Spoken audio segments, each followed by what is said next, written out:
Paul Thérault, bonjour. Bonjour. Alors Paul, nous allons avec vous parler des bonnes résolutions de la rentrée, parce que je trouve qu'une des bonnes résolutions dont vous allez nous parler, poser mes limites, ça peut être une résolution de rentrée. Et vous allez animer des ateliers sur ce thème-là. Oui, alors il y aura des ateliers toute l'année, mais entre autres, effectivement, cette thématique est intéressante pour la rentrée.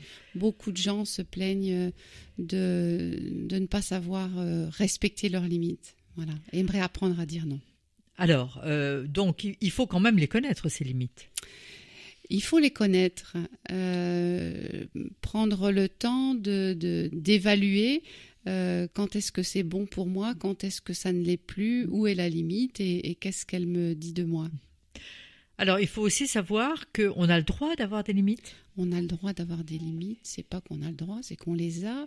Elles sont légitimes, on va dire ça comme ça. Si je ne respecte pas mes limites, et c'est en général comme ça qu'on en prend conscience, ça finit par créer des émotions, voire des réactions.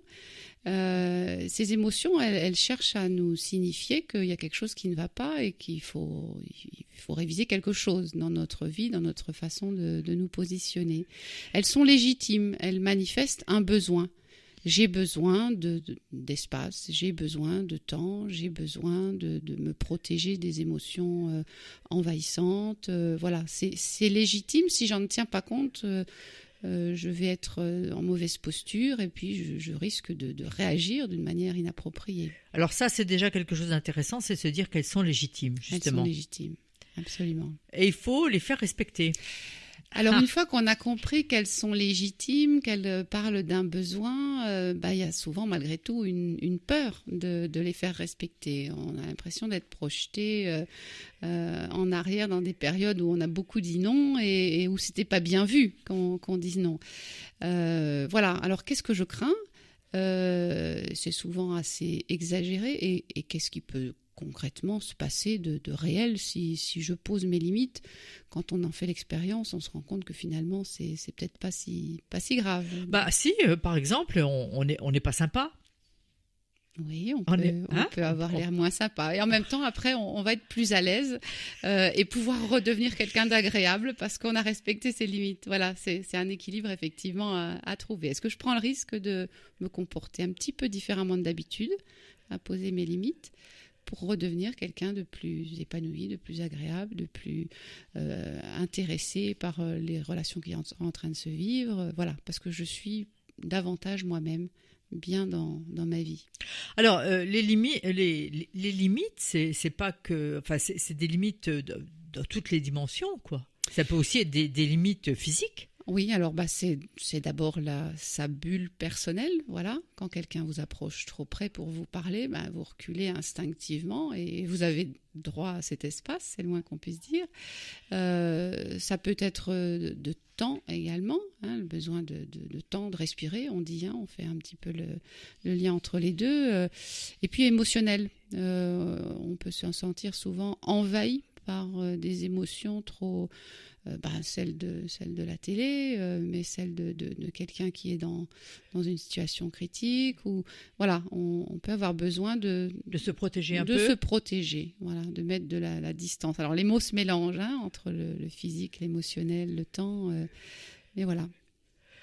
Donc ça, c'est important. Donc vous nous dites aussi que c'est légitime, qu'on a le droit de poser ses limites.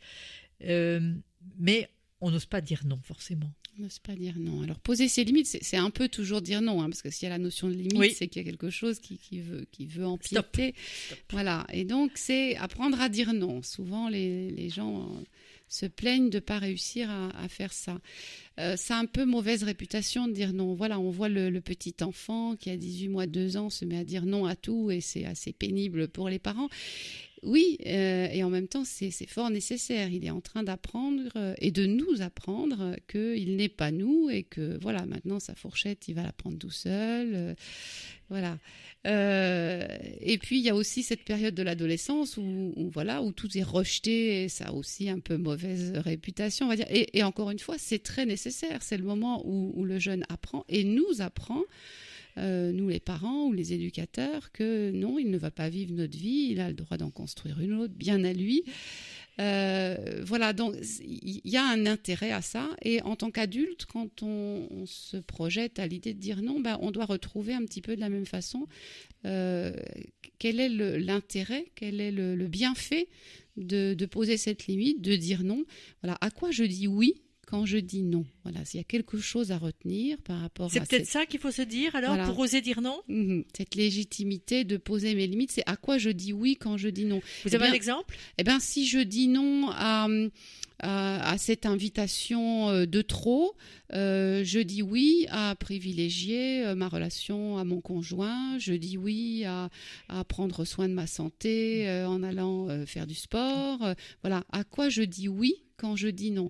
Parfois c'est oui pour moi, quand je signifie peut-être un non à quelqu'un d'autre, mais parfois c'est aussi un oui pour les autres, pour le monde. Voilà, quand je dis non à un engagement associatif de plus dans lequel j'ai tendance à me laisser attirer, peut-être que c'est pour être plus disponible pour mon voisinage, par exemple. Voilà, c'est aussi pour l'autre. C'est une façon de voir les choses intéressante, c'est-à-dire que vous positivez le fait de dire non, vous nous aidez à nous rendre compte que finalement, ça aboutit aussi à quelque chose d'intéressant. C'est pour ça qu'on ressent la limite, c'est parce qu'il y a quelque chose d'autre à défendre, d'important, pour soi, pour les autres, pour le monde. Et dire non n'est qu'une façon de respecter ces choses-là qui sont importantes et positives, effectivement. Et on peut se préparer, par exemple, à passer une année où on saura dire non, ou en tout cas une rentrée où on saura dire non. Où on va commencer à tâcher de dire non. À dire quelques petits noms. Voilà, alors on peut le travailler, il y a une méthode effectivement pour dire non. D'abord, il faut se dire que souvent les gens envient ceux qui savent dire non en direct. Oui, il y a des tempéraments qui sont plus prompts à repousser, à dire non avec fermeté ou avec argument, qu'importe. C'est pas forcément un idéal. On peut tout à fait dire non a posteriori. C'est même, à vrai dire, le temps du recul, le temps de trouver les mots, le temps de le dire avec soin, avec justesse. Et puis surtout, quand on n'a pas l'habitude de dire non sur le vif, c'est un bon début. C'est un très bon début. Voilà, donc comment me préparer à dire non ? À quoi je vais dire oui quand je vais dire non. Du coup, ça va me permettre de me sentir vraiment à l'aise, peut-être de l'exprimer, c'est oui que je vais mettre en avant en disant non. Et puis voilà, de trouver le moment, d'approcher la personne de manière agréable, positive, avant de passer mon message, de prendre aussi le temps d'accueillir la personne qui va être surprise, elle ne m'a jamais entendu dire non et tout d'un coup, voilà, ça change pour elle. Accueillir et confirmer que voilà, je vais m'en tenir à la limite que je viens de poser. On va dire non en souriant. Dire non en souriant, avec calme. Dire non avec calme et en souriant, sans brusquerie. Eh bien, merci de nous avoir aidés à bien préparer notre rentrée. Paul, on vous retrouvera avec plaisir le mois prochain. À bientôt. À bientôt.